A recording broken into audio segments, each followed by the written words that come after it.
Hi, I'm Don Victory, founder of Energy Mentors, and I'm with Team Afterlife from Kenya, who took home a Distinguished Design Award in our 2025 Power the Community International College Design Competition.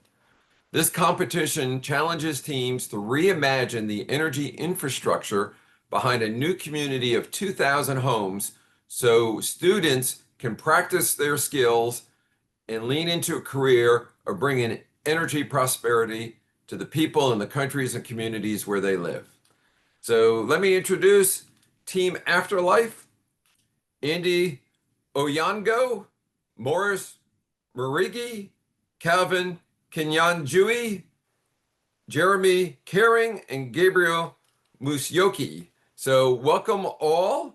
And so we're going to do a little bit of an interview. So let me first go to Andy and ask the question. Andy, how all did your team meet?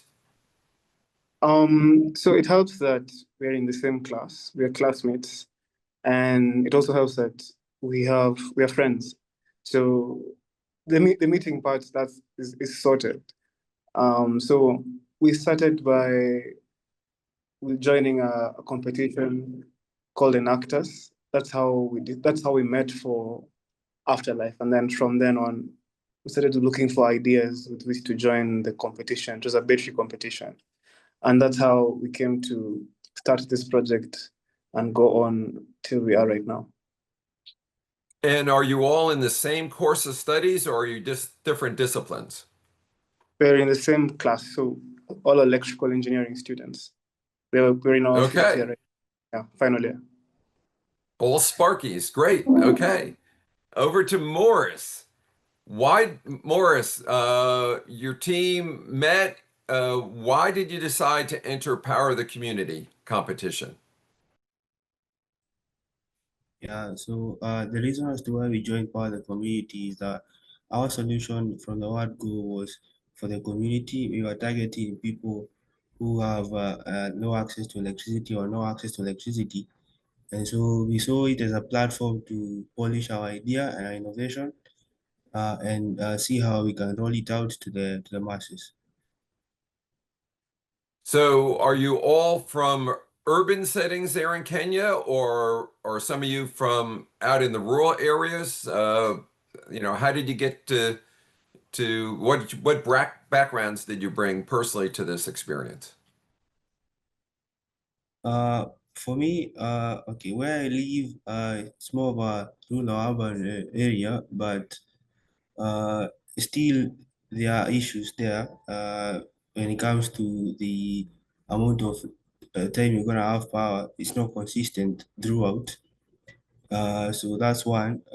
Although the case study we chose was suggested by Gabriel, who's yeah, he told us of a story where he in Boni where people don't have access to electricity, and that so we settled on that because he has knowledge on that area.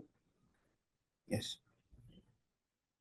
Good. So, Gabriel, give us some more background on that, your knowledge, your inspiration for wanting to identify that community and bring solutions to it.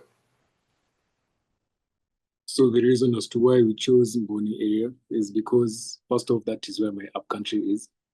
And we've really been having challenges with power, mostly because it's an area that is really off-grid, like really far from the town center. And the environment around is very rugged. So we find that the national grid hasn't really reached that area, and people really depend on things like firewood and all. And so we saw that as a perfect opportunity because one, being a member of Afterlife, I have first-hand experience of living in that area and experiencing these issues, and also a good way to identify first-hand solutions based on the experience from that. Cool. And describe some of the community needs there. So, do they have access to power, but it's intermittent? In general, do they not have access to power? What type of connectivity to telecommunications or internet? Describe a little bit of the background of the community. So you'd find that the communities that have power in that area are either the affluent communities, so people who kind of have a bit of money to pay for the grid and also pay for things like electricity tokens. But you find that majority are marginalized communities, so they don't have access to power. So what you end up having is a lot of people having to depend to traveling so much to have to access to towns, so that either they can charge their phones, they can charge their solar lanterns and all. And you find that because of this, it raises a challenge where there's a very big gap between who has power and who doesn't. Where who has power are those who are capable of affording that, while those who don't are left without, and it's quite unfortunate. Jeremy, so describe to us the kind of the basis of your solution that Team Afterlife brought to the competition. Obviously, it must be pretty good because it impressed the judges enough to win a reward. So give us some insight into what your design premise is. So originally, the idea for our design, from when Andy mentioned our first competition, it was to sort out the kind of the e-waste issue of batteries. So we'd collect the batteries. So for the power community, as part of the community aspect, we realized that with these batteries, it would be a lot cheaper for someone who does not have access to the grid. So the people in Boni sub-county, it'd be a lot cheaper for them to get access, if we can provide them access to these batteries at a leasing kind of, so as a leasing model. So they pay a certain amount of money. They get the batteries whenever, more or less during the evening times, they get access to a battery pack. This battery pack allows them to get energy throughout the night to power their lanterns. So it was mostly to do with lighting. So the lights, which are LED bulbs, which allows them to do their work in the evening, be comfortable during the evening. And then now, once they go to sleep and wake up in the morning, they return the batteries, allowing us to charge them again. So that's kind of the basis of our solution. Okay, so let me make sure I understand this correctly. You talk about EV batteries. I take it these are batteries that were previously used in cars and vehicles and have reached the end of their useful life as a vehicle, but still have a fair amount of capacity left. Is that what you're using in your system? There is EV batteries, and even laptop batteries can also be used in this solution. But for proper efficiency, we use EV batteries, which have gotten to their end of life. Most of the time, EV batteries, in an electric vehicle use, the life of the battery would say you will say the battery has ended life, or it's no longer useful in EV, when it's like at 80% state of health. But that at 80% state of health, it's still very useful in lighting a home. So essentially, we can move them from EV directly to lighting homes for people. Well, cool. And this doesn't require any advanced recycling of precious metals. You're just taking these batteries as is with their existing life and moving it on. Cool.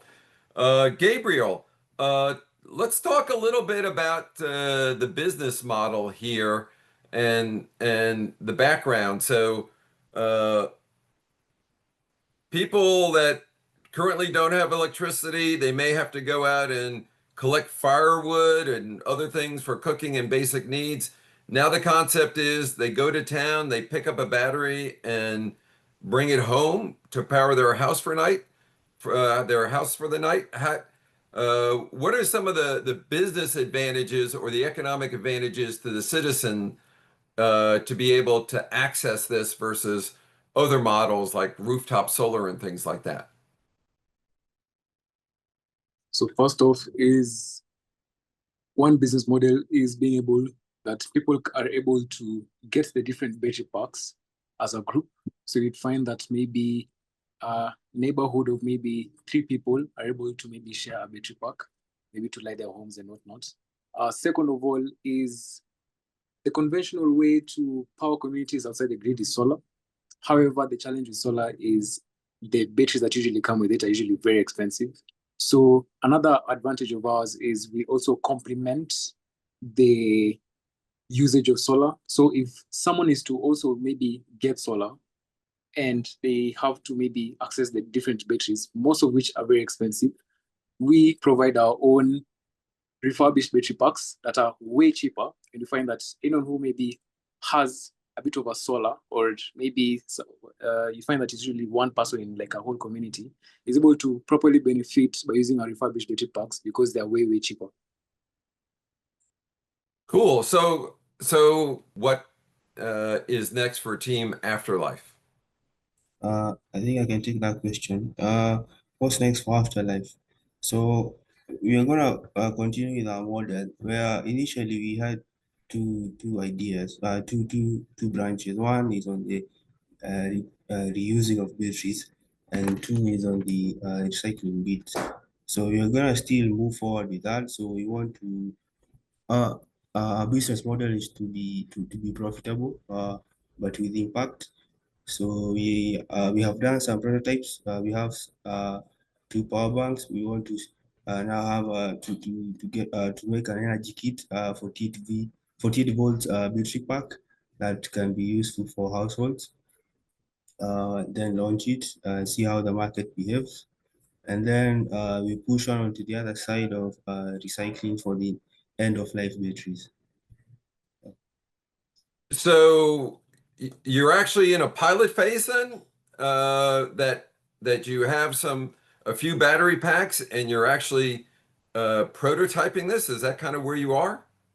Yeah. So far we have done a number of things, including that we collected batteries from our central business district here in Nairobi, around 20 kg. Then we went further to do testing where we are sorting them into usable and unusable.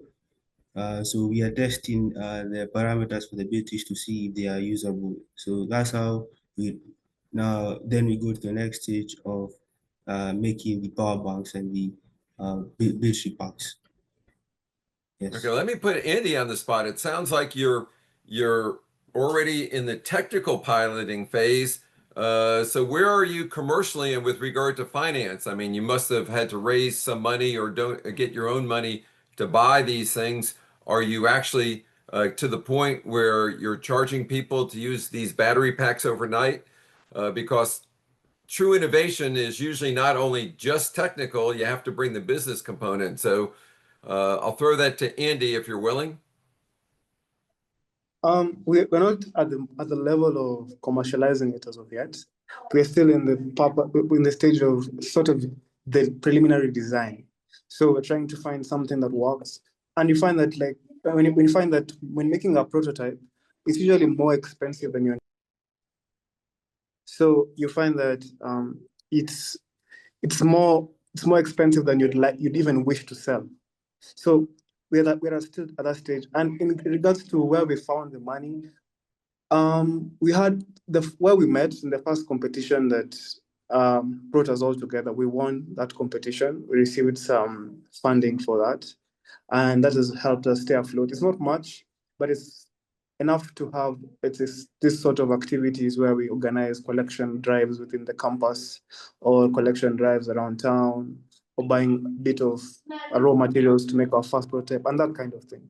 So that's where we are right now. We're very excited about the future, very excited to see how we can improve our prototype more and more to make something that has a better impact to the end user. Yeah. Jeremy, what did you think about the process of competing in Power the Community competition this year? What did you learn? How did it go? Well, the community challenge competition was a really good opportunity for learning. The whole process involves there was a lot of hands-on training with us meeting a few people who took us through our own solution, allowed us to learn how to suit it towards a community and how to expand it to benefit more people. And it really helped us to learn how to improve in our business and also our technical innovations and our technical ideas. So it was a really good experience and I would recommend it for anyone. Now, we've heard from some students in the past that we have wide open parameters, not too many rules or restrictions, not a very strict rubric.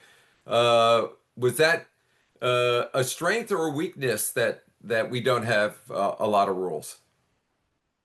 For me, it's more of a strength because it allows a wider range of ideas, because innovation should be free, in my opinion. So that allowing it to be free brings in the idea, allowing that level of freedom brings in the range of ideas that someone can come up with, allowing for a wider range of innovations and ideas that will eventually be put into practice by these people. So I think it's a major strength to allow it to be open. Okay. Morris, looking forward, are Team Afterlife all in school next year? And are you thinking about possibly competing next year in the 2026 Power of the Community? Yeah, that's on the table for now. But yeah, we won. We would like to win more. So if we see that we can still participate and offer value, that's fine. But if you feel that we should pass it on to other people, probably we'll be at a better place. That's still fine. So it's too, for now, yeah, we are willing to participate next year. Thank you. Well, cool. Yes, you are absolutely allowed to participate. We had two teams that won last year that participated this year. They didn't make the finals, even though they did have strong entries. So you absolutely are allowed to compete next year. But your point is well taken. If it doesn't add value to your team and your mission, then that makes sense that you'll let others go on. So.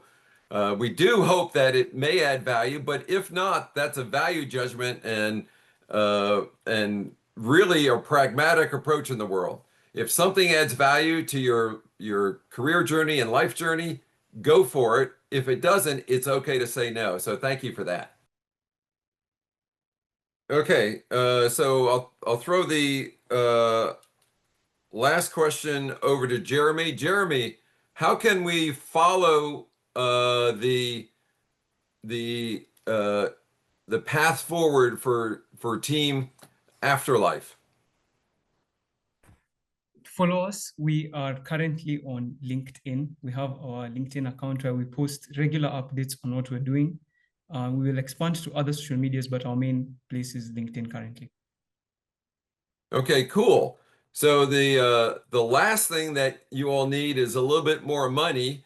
Maybe Calvin can give us visually a thumbs up or some type of acknowledgement. It's only 3 days after the competition, but you've already received your prize money from the competition. Is that correct, Calvin? Thumbs up. There you go. And Team Afterlife, one other of their team member responded to me. So collectively, this team splits $5,250. That's $1,050 per team member for their Distinguished Design Award. We believe in making those awards timely, so we're distributing their prize money. We've already, I think, distributed their certificates. So congratulations.